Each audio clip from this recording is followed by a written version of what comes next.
ಚಳಿಗಾಲದ ಅಧಿವೇಶನದ 5ನೇ ದಿನ ಸದನದಲ್ಲಿ ಆಡಳಿತ ಪಕ್ಷ ಹಾಗೆ ವಿಪಕ್ಷಗಳ ನಡುವೆ ಕದನ ಜೋರಾಗಿತ್ತು. ಸಚಿವರೇ ಸದನಕ್ಕೆ ತಪ್ಪು ಮಾಹಿತಿ ಕೊಟ್ಟರೆ ಹೇಗೆ, ಇದಕ್ಕೆಲ್ಲ ಡಿನ್ನರ್ ಮೀಟಿಂಗ್ಗಳೇ ಕಾರಣ ಅಂತ ಹೇಳಿ ವಿಪಕ್ಷಗಳು ಸರ್ಕಾರದ ಕಾಲೆಳೆಯಿತು.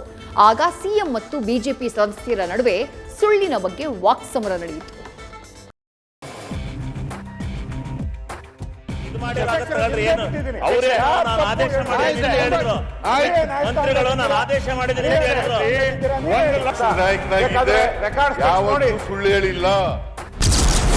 ಡಿನ್ನರ್ ಮೀಟಿಂಗ್ ಸಾಕು, ಸದನದಲ್ಲಿ ಸ್ಪಷ್ಟ ಉತ್ತರ ಬೇಕು.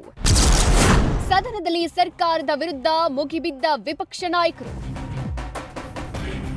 ವಿಧಾನಮಂಡಲ ಚಳಿಗಾಲದ ಅಧಿವೇಶನದ 5ನೇ ದಿನವೂ ಆಡಳಿತ ಮತ್ತು ವಿರೋಧ ಪಕ್ಷಗಳ ಜಟಾಪಟಿಗೆ ಸಾಕ್ಷಿಯಾಯಿತು. ಸದನದಲ್ಲಿ ಒಂದಿಷ್ಟು ಗದ್ದಲ, ಸ್ವಾರಸ್ಯದ ಜೊತೆಗೆ ಗಂಭೀರ ಚರ್ಚೆಗಳು ನಡೆದವು. ಮೊನ್ನೆ ಗೃಹಲಕ್ಷ್ಮಿ ಯೋಜನೆಯ ಕಂತು ವಿಳಂಬದ ಬಗ್ಗೆ ಮಹೇಶ್ ತೆಂಗಿನಕಾಯಿ ಪ್ರಶ್ನೆ ಕೇಳಿದ್ರು. ಆದ್ರೆ ಸದನಕ್ಕೆ ಸಚಿವೆ ಲಕ್ಷ್ಮಿ ಹೆಬ್ಬಾಳ್ಕರ್ ಅವರು ತಪ್ಪು ಮಾಹಿತಿ ನೀಡಿದ್ದಾರೆ ಅಂತ ವಿಪಕ್ಷ ನಾಯಕರು ಗದ್ದಲ ಉಂಟು ಮಾಡಿದ್ರು. ನೈಟ್ ಡಿನ್ನರ್ ಮೀಟಿಂಗ್ಗಳೇ ಈ ಎಲ್ಲ ಸಮಸ್ಯೆಗೆ ಕಾರಣ ಎಂದ್ರು. ಮಂತ್ರಿ ಈ ತರ ಸದನಕ್ಕೆ ತಪ್ಪುಗಳು ಹೇಳಿದ್ರೆ ಸದನದಲ್ಲಿರೋ ನೀವೆಲ್ಲರೂ ಹೇಳೋದನ್ನ ನಾವು ಯಾವ ಗ್ಯಾರಂಟಿ ಅಂತ ನಂಬೇಕು ನಾವು? ನೀವು ರಾತ್ರಿ ಎಲ್ಲ ನೀವು ಏನ್ ಮಾಡ್ತೀರಾ? ಡಿನ್ನರ್ ಪಾಲಿಟಿಕ್ಸ್ ಕರೆದು ಬಿಡ್ತೀರಾ?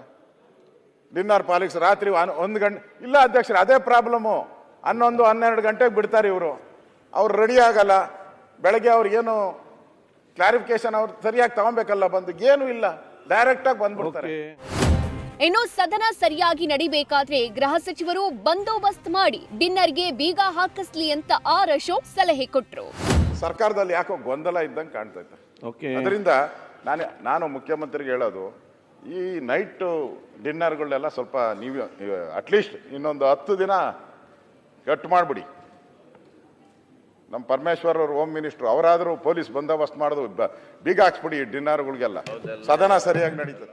ವಿಪಕ್ಷಗಳ ಗದ್ದಲ ಜೋರಾಗ್ತಿದ್ದಂತೆ ಮಧ್ಯ ಪ್ರವೇಶಿಸಿದ ಸಿಎಂ ಸಚಿವೆ ಲಕ್ಷ್ಮಿ ಹೆಬ್ಬಾಳ್ಕರ್ ಬೆನ್ನಿಗೆ ನಿಂತರು. ತಪ್ಪು ಮಾಹಿತಿ ನೀಡಿದ್ರೆ ಹಕ್ಕುಚ್ಯುತಿಗೆ ಬರೋದಿಲ್ಲ ಎಂದ್ರು. ಈ ವೇಳೆ ಆಡಳಿತ ಪಕ್ಷದ ನಾಯಕ ಮತ್ತು ವಿಪಕ್ಷ ನಾಯಕರ ನಡುವೆ ಸುಳ್ಳಿನ ವಾಕ್ಸಮರ ನಡೆಯಿತು. ಆಗೋದಿಲ್ಲ. ನಾವು ಒಂದು ವೇಳೆ ಕೊಡದೇ ಇದ್ರೆ, ಒಂದು ವೇಳೆ ಸೆಪ್ಟೆಂಬರ್ವರೆಗೂ ಕೊಟ್ಟಿದ್ದೀವಿ ನಾವು, ಒಂದು ವೇಳೆ ಬರದೇ ಇದ್ರೆ ಕೂಡಲೇ ಕೊಡೋ ರೀತಿಯಿಂದ ಅದನ್ನ ಚೆಕ್ ಮಾಡಬೇಕಾಗುತ್ತೆ, ಚೆಕಪ್ ಮಾಡಬೇಕಾಗುತ್ತೆ.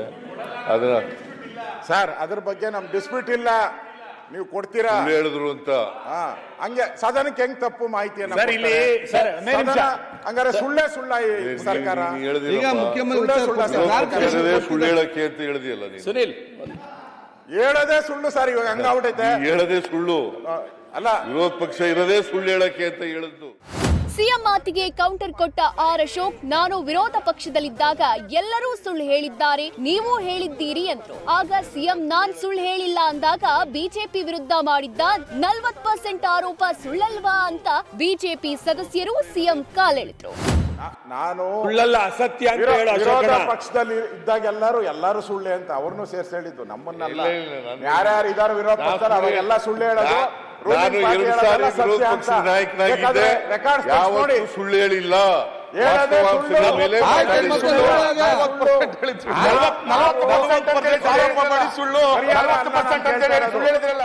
ಇನ್ನು ಉತ್ತರ ಕರ್ನಾಟಕದ ಬಗ್ಗೆ ಚರ್ಚೆ ನಡೀತಾ ಇದ್ದ ಸಂದರ್ಭದಲ್ಲಿ ಸಚಿವ ಎಚ್.ಕೆ. ಪಾಟೀಲ್ ಮಾತನಾಡುವುದಕ್ಕೆ ಮುಂದಾಗಿದ್ದ ಸಂದರ್ಭದಲ್ಲಿ ಬಿಜೆಪಿ ನಾಯಕರು ಆಕ್ಷೇಪ ವ್ಯಕ್ತಪಡಿಸಿದ್ರು. ಸಚಿವರು ಉತ್ತರ ಕೊಡಬೇಕು, ಅದರ ಹೊರತಾಗಿ ಚರ್ಚೆ ನಡೆಸಿದ್ರೆ ಹೇಗೆ, ಇದು ನಿಯಮಾವಳಿಗಳ ವಿರುದ್ಧ ಎಂದ್ರು. ಹೀಗಾಗಿ ಎಚ್.ಕೆ. ಪಾಟೀಲ್ ಮಾತನಾಡದೆ ಸುಮ್ಮನಾದ್ರು. ಒಂದೇ ಇರೋದು ಮಂತ್ರಿ ಸ್ಟೇಟ್ಮೆಂಟ್ ಮಾಡೋದ್ ಬಗ್ಗೆ, ಅದೊಂದೇ ಹುಡುಕದೆ ಎಲ್ಲ ಕಡೆ ಯಾವುದರಲ್ಲೂ ಮಂತ್ರಿ ಹೇಳಿಕೆ ಬಗ್ಗೆ ಎಲ್ಲೂ ಇಲ್ಲ.